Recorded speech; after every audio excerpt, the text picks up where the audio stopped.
자, 올해 105세면서도 아직도 경제적인 활동을 하며 하루에 2탕, 오전, 오후 2탕까지 뛰는 김영석 교수의 그 대학 시절 이야기입니다.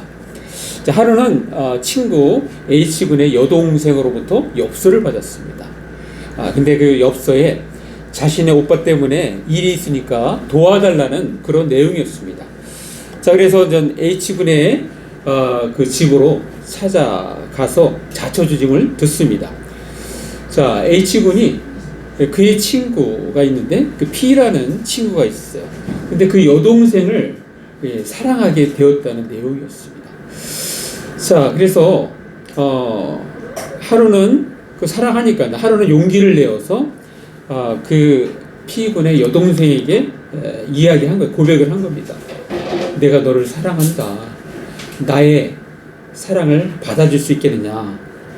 그렇게 이제 간청을 했는데 그 자리에 대답을 안 하고 생각을 하는 시간을 가졌어요. 2달 후에 답변이 왔습니다.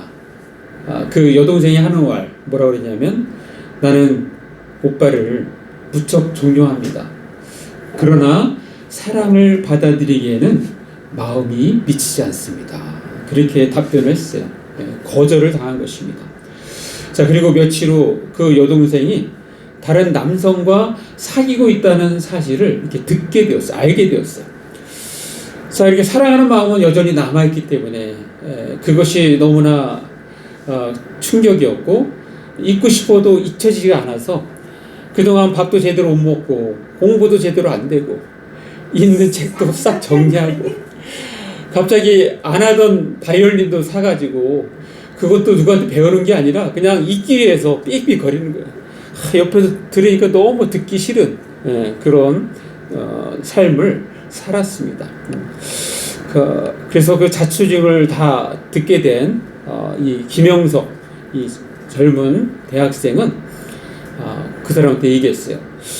어때? 내가 좀 도움이 되어줄까? 대답이 없는 거예요. 다시 한번 반복합니다. 내가 도움이 되어줄까? 그랬더니 이 H군이 그 김영석 젊은 대학생한테 이렇게 얘기해요.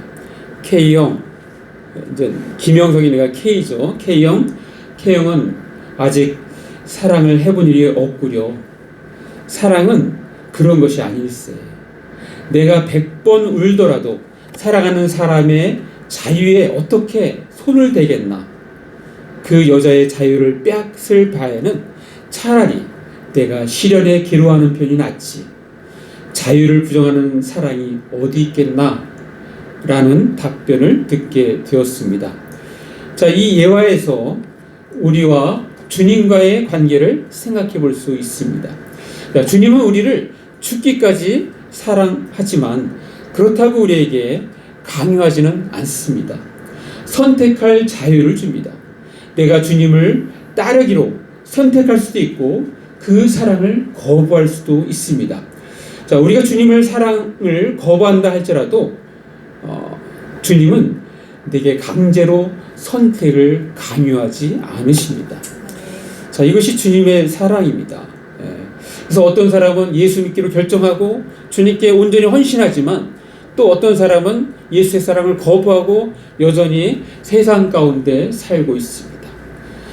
그래서 이 후자 쪽에 있는 사람은 주님이 너무너무 마음이 아프겠죠. 그렇지만 그 자유를 침해하지는 않겠다는 거예요. 그 선택권은 그 사람에게 주겠다는 것입니다. 자, 오늘 말씀은 지난주 설교와 이어집니다. 자, 지난주 설교 제목이 우리가 무장하고 싸워야 할 원수는 이었습니다. 자, 보다 더 완성된 문장은 우리가 무장하고 싸워야 할 원수는 모든 죄악과 불법입니다. 라는 말씀이었습니다. 자, 오늘 말씀의 포커스는 우리가 무장하고 싸워야 할 원수는 모든 죄악과 불법인데 그 죄악과 불법을 어떻게 근절시키느냐에 있습니다. 자, 지난주에 이어 여기에도 전제가 있습니다. 전제. 자, 우리의 원수는 사람이 아니라는 것입니다. 사람은 단지 사랑해야 할 대상입니다. 자, 우리가 그동안 익히 들어온 말씀을 한번 보겠습니다. 자, 마태복음 5장 44절 말씀 우리 한번 같이 읽습니다. 시작. 나는 너희에게 이르노니 너희 원수를 사랑하며 너희를 박해하는 자를 위하여 기도하라. 자, 우리의 타겟이 사람이 아니기 때문에 성경은 어느 누구를 정죄하지 말라, 판단하지 말라라고 말씀하시고 있는 것입니다. 왜냐하면 문제는 사람이 아니라 그 사람 뒤의 역사는 악한 영이기 때문입니다. 악한 영은 우리의 원수이자 하나님의 원수입니다. 자, 우리가 지난번에 소개했던 말씀, 자, 에베소 6장 12절 말씀 우리 같이 읽습니다. 시작. 우리의 씨름은 혈과 육을 상대하는 것이 아니요 통치자들과 권세들과 이 어둠의 세상 주관자들과 하늘에 있는 악의 영들을 상대합니다. 예, 우리는 언제든지 악의 영들을 상대한다는 사실을 늘 잊지 말아야 합니다. 자, 사랑하는 남자 성도 여러분, 오늘날 우리가 사는 세상은 어떻습니까? 오늘날 우리가 사는 세상은 죄가 충만합니다. 솔직함보다는 속이는 일이 많습니다. 잘못을 인정하기보다는 부인합니다. 겸손하기보다는 교만합니다. 순수하기보다는 탐욕과 욕망으로 가득 차 있습니다. 본질에 충실하기보다는 꾸미고 과장하고 덧칠합니다. 내면과 내실에 충실하기보다는 외모와 거칠에 충실합니다. 연약한 이웃을 사랑하고 돌보기보다는 연약한 이웃을 무시하고 업신여기고 심지어는 억압하고 못살게 굽니다. 공정하고 공평하기보다는 편협하고 불공평합니다. 화목하기보다는 서로 미워하고 다투고 편가르고 싸웁니다. 자, 문명이 아무리 발달해도 여전히 세상이 죄악이 충만한 것은 우리 인간의 죄성에 문제가 있음을 인정하지 않을 수 없습니다. 마찬가지로 이를 근본적으로 해결할 수 있는 예수 그리스도의 복음이 더욱더 많은 사람들에게 전해져야 함을 우리는 강렬하게 느끼게 됩니다. 자, 오늘 본문은 민수기 31장 본문인데요. 자, 1절에서 보면은 여호와께서 모세에게 명령하십니다. 말씀하십니다. 이스라엘 자손의 원수를 미디안에게 갚으라는 명령을 내리시는데 그 명령에 따라서 각 지파마다 1000명씩을 선출을 합니다. 자, 12지파니까 1000명씩이니까 12,000명이에요. 옛날 로마 군사로 따지면 1개 군단이 6,000명입니다. 그러니까 2개 군단을 만들어요. 2개 군단. 자, 그렇게 했다는 얘기는 정예 군사를 모집을 했다는 것입니다. 자, 그리고 하나님께서 명령하신 미디안 족속을 일단 공격을 하는데 거기서 완전 승리를 하게 됩니다. 자, 그리고 이제 승리에 따라서 그들이 이제 개선에서 이렇게 돌아오니까 승리한 개선장으로 돌아오니까 자, 그들이 개선에서 이렇게 돌아올 때 승리해서 오는 거잖아요. 많은 전리품을 가지고 옵니다. 자, 그렇게 오니까 전쟁터에 나갔다 싸워서 승리해서 오니까 모세를 비롯해서 모든 이 소위 말해서 장로님들이나 이렇게 존경받는 지도자들이 다 진영 밖에 나와서 그들을 맞이합니다. 예. 자, 그런데 모세가 그들의 전리품을 보고 화를 내는 거예요. 화를. 예. 자, 우리가 아까 읽었던 본문이 바로 그런 말씀인데요. 자, 민수기 31장 14절 제가 읽습니다. 모세가 군대의 지휘관 곧 싸움에서 돌아온 천부장들과 백부장들에게 노하니라. 자, 그 왜 노하는지에 대해서 15절 말씀합니다. 자, 15절 제가 읽습니다. 모세가 그들에게 이르되 너희가 여자를 다 살려두었느냐? 자, 보통 전쟁이 승리하면 그 전리품 중에 여성 아이들을 붙잡아 오는 것은 자연스러운 승전국의 행동입니다. 자, 그런데 모세는 화를 내고 있는 것입니다. 자, 무엇이 문제입니까? 모세는 왜 여자를 살려두었느냐라는 것입니다. 연약한 여자를 왜 죽여야 합니까? 자, 모세가 화를 낸 정확한 원인을 성경 그 다음에서 언급하고 있습니다. 자, 민수기 31장. 자, 같이 읽습니다. 시작.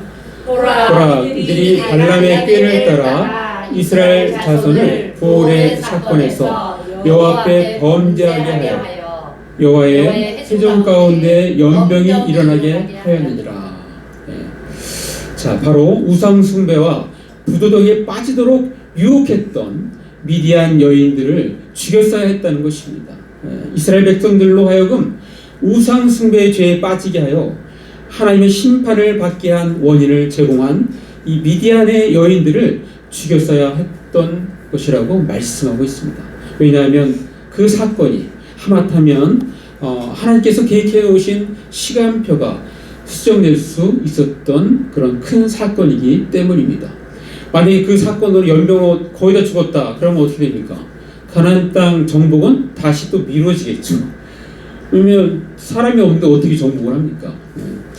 자, 뿐만 아니라 직접적으로 타격을 입히는데 그 동기를 제공했던 남자를 아는 여인들을 살려두었다는 것은 차후에 또다시 이스라엘 백성들이 우상 숭배에 빠지게 하는 그 타락의 불씨를 안고 들어오는 일이기 때문에 모세는 화를 내었던 것입니다. 자, 이스라엘 백성들이 우상 숭배의 죄에 빠지지 않도록 그 원인을 제거했어야 된다고 모세는 화를 내고 있는 것입니다. 자, 이 부분에서 오늘의 말씀에 포커스가 있습니다. 자, 그러므로 말씀 제목 죄는 잡초와도 같다는 것입니다. 자, 죄는 잡초와도 같습니다라고 할 때 어떤 의미로 다가옵니까? 자, 먼저 우리가 알아야 될 것은 이 나훈아의 노래 잡초라는 의미도 있기 때문에 이 부분을 언급을 합니다. 자, 나훈아가 작사 작곡한 노래 잡초는 그 의미는 아무것도 아닌 존재, 하찮은 존재, 아무것도 아닌 게 없는, 가진 게 없는 존재, 그런 의미로 잡초가 노래가 되고 있습니다. 자, 그런데 오늘 말씀 제목 죄는 잡초와도 같다 해서의 잡초는 좋지 않은 의미, 나쁜 의미, 도움이 되지 않는 의미, 제거해야만 하는 의미, 좀 더 영적으로 본다면 영적 성장을 방해하는 것, 하나님과의 관계를 단절시키는 것을 오늘 잡초라는 의미에서 찾을 수 있습니다. 자, 보통 밭에서 잡초를 제거할 때 뿌리까지 뽑아버려야 제대로 잡초를 제거하는 것입니다. 자, 그렇지 않으면 잡초는 더욱 왕성히 자라나서 나중에는 감당이 되지 않습니다. 자, 텃밭에서 잡초를 제거할 때는 뿌리채 뽑아야 하는 것입니다. 자, 흙으로 덮을 때는 완전히 덮습니다. 왜 그렇습니까? 이 잡초의 성장은 잡초의 성장을 돕는 이 태양빛을 완전히 차단시켜야 하기 때문입니다. 자, 영적으로도 마찬가지입니다. 죄가 우리 각자에게 틈탈 여지를 아예 없애야 한다는 것입니다. 자, 죄 주변을 서성거리다가는 그 덫에 걸리기 십상입니다. 자, 죄가 틈탈 여지를 허용해서 인생 말년에 큰 죄를 짓게 된 한 인물을 성경에서 소개합니다. 자, 이스라엘 3대 왕 솔로몬 왕입니다. 자, 솔로몬 왕은 우리가 잘 알듯이 지혜의 왕입니다. 그는 아버지 다윗 왕이 이스라엘 주변 국가를 다 평정한 상태에서 왕위를 물려받습니다. 그리고 그는 그의 지혜에 걸맞게 주변 나라를 우호적으로 관리하기 위해서 여기저기에 소위 말해서 정략 결혼을 합니다. 정략 결혼. 주변 국가들과 친하게 지내기 위해서 인위적으로 하는 거예요. 인위적으로. 자, 이것이 나중에는 솔로몬 왕의 발목을 잡는 계기가 됩니다. 자, 한 나라의 공주가 왕비로 올 때는 그 공주 혼자만 오는 것이 아닙니다. 지혜에 걸맞게 시녀들을 데려옵니다. 자신의 나라의 우상도 들고 옵니다. 자, 이러한 것들이 나중에 솔로몬 왕을 우상 숭배에 빠지게 합니다. 자, 솔로몬 왕은 자기 꾀에 본인 자신이 올무에 빠지도록 그 여지를 마련했던 것입니다. 자, 그리고 그 죄값은 후손이 받습니다. 솔로몬 왕 이후 북이스라엘과 남유다로 나뉘어진 것도 그 원인을 거슬러 올라가면 사실은 솔로몬 왕이 우상 숭배를 했기 때문에 그 죄값으로 그렇게 된 것입니다. 실제적인 것은 왕이 한 것처럼 보는데, 그러나 그 원인을 따지고 보면 이미 하나님께서 예언을 하셨어요. 그 죄값으로 북이스라엘과 남유다가 나눠질 것을 예언을 하셨습니다.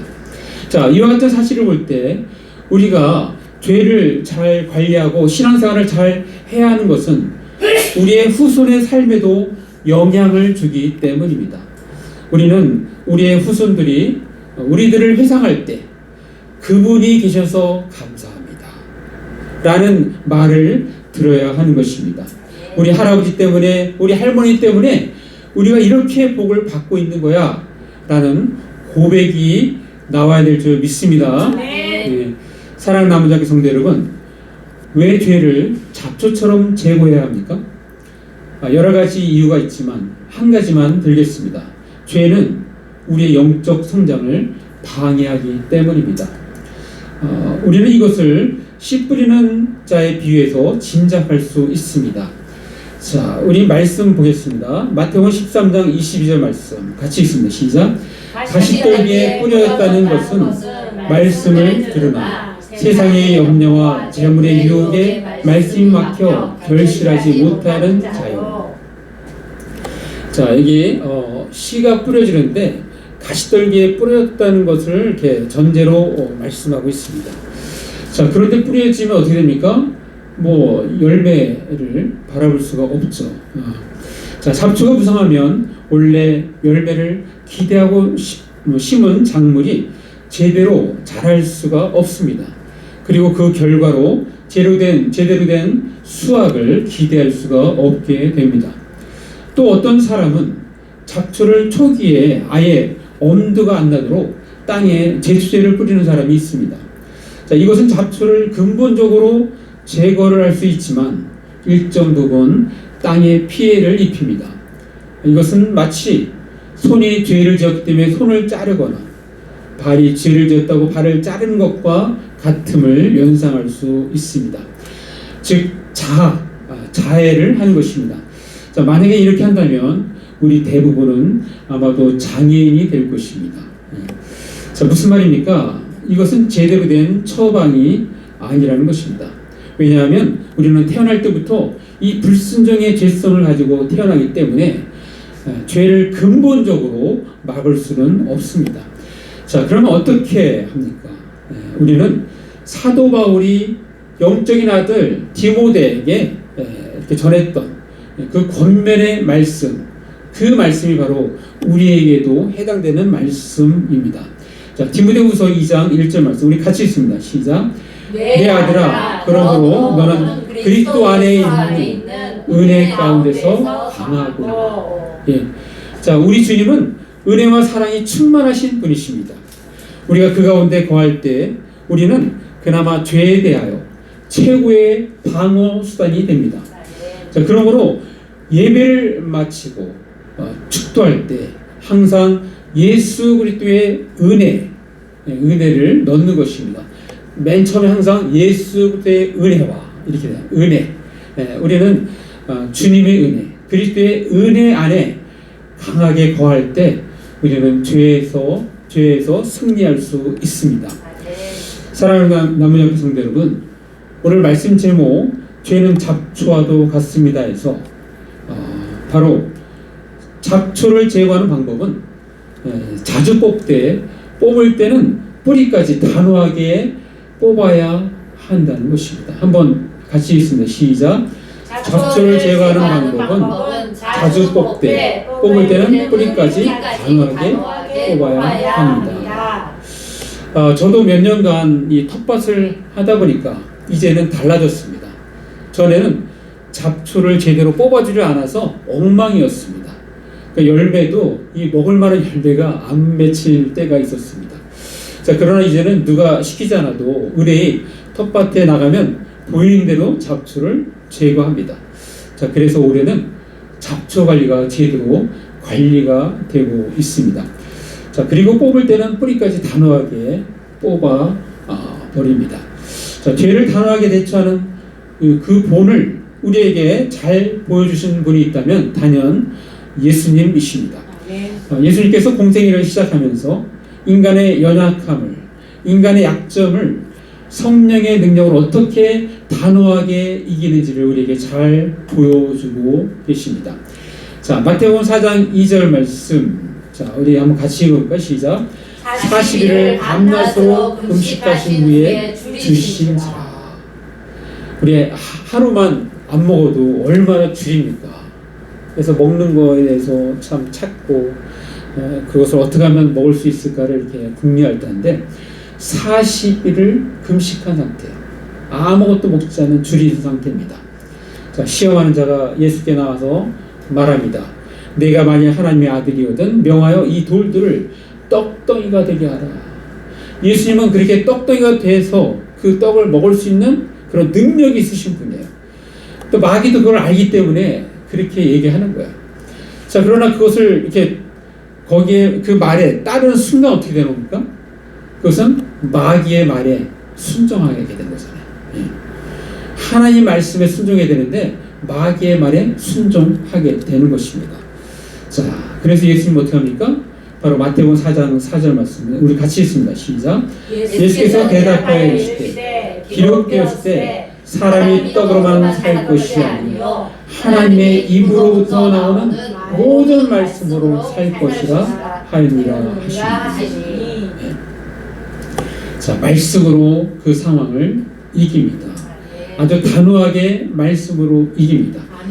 자, 마귀가 우리를 공격하여 죄를 짓도록 유도할 때 그 이유는 무엇입니까? 우리의 신앙의 자유를 빼앗는 것입니다. 우리가 자유롭게 주님을 믿고 따르는 것을 근본적으로 차단하는 것입니다. 하나님을 멀리하도록 유도하는 것입니다. 여러분, 옛날에 그 박지원이가 우리나라 그 언론인들 다 데리고 북한에 갔어요. 갔다 오고 난 다음부터 언론인들이 변했습니다. 그들이 김정은 위원장이라고 그때부터 얘기를 했고, 이 우호적으로 북한에 대해서 글을 쓰기 시작했습니다. 왜 그럴까요? 뭔가 약점이 있었기 때문입니다. 그러니까 이 항상 마귀는 그와 같은 거예요. 어떤 죄를 짓게 해서 약점을 딱 잡으면 그 약점을 가지고 이제 흔드는 것입니다. 자기가 원하는 뜻대로 이끌어가는 것입니다. 우리가 더 이상 하나님을 믿도록 하는 것을 자유롭게 사랑하고 순종하게 하는 것을 빼앗는 것입니다. 자, 그러니까 죄의 종이 되어 사단의 말에 따르도록 하는 것입니다. 자, 따라서 우리의 자유를 속박하기 위하여 접근하는 모든 것을 우리는 예수의 이름으로 선포하고 물리쳐야 해야 하는 것입니다. 또한 예수님의 십자가 사건은 하나님의 단호함을 느낄 수가 있습니다. 죄에 대하여 심판하심으로써 인류의 문제인 죄 문제를 자신의 목숨을 던짐으로써 단번에 해결해 주셨습니다. 그리고 인류에게 자신의 사랑을 보여주셨습니다. 자, 우리 말씀 하나 보겠습니다. 자, 로마서 5장 8절 말씀. 자, 같이 읽습니다. 시작. 우리가 아직 죄인 되었을 때 그리스도께서 우리를 위하여 죽으심으로 하나님께서 우리에 대한 자기의 사랑을 확증하셨느니라. 네. 주님께서 우리를 위하여 자신의 목숨을 내어 던지고 사랑을 표현했기 때문에 우리도 그 사랑에 반응하여 사탄의 꾀임에 빠지지 않고 주님을 더욱 사랑하는데 우리의 자유의지를 던지는 것입니다. 주님을 주인으로 받아들이고 주님과 평생 동행할 것을 선택하는 것입니다. 이제는 죄와는 단절하리라. 예수의 이름으로 선포하는 것입니다. 그리고 주님의 보혈의 피를 의지하여 하나님의 보좌 앞에 날마다 나아가 풍성하신 은혜에 완전히 젖어 사는 것입니다. 은혜 속에서 강해지는 것입니다. 바로 이것이 우리가 죄에 대해서 승리하는 방법입니다. 자, 마무리합니다. 우리가 먼저 알아야 할 것은 인간의 연약함과 죄성으로 말미암아 언제나 죄를 지을 수 있습니다. 자, 그러나 우리는 말씀의 제목처럼 죄는 잡초와도 같다는 것을 명심하고 잡초는 수시로 뽑아야 하는 것처럼 우리는 날마다 회개함으로써 죄가 내게 털을 잡지 못하도록 힘써야 합니다. 뿐만 아니라 그 근본 뿌리까지 뽑아버려 죄를 제거해야 합니다. 자, 우리 모두 잡초와 같은 죄가 우리 마음 가운데 안착하지 못하도록 할 뿐만 아니라 그 근본까지 뽑아버려서 해결하는 저와 여러분 되시길 간절히 바랍니다. 기도하겠습니다. 말씀 생각하시면서 잠깐 1, 2분 기도로 나아갑니다.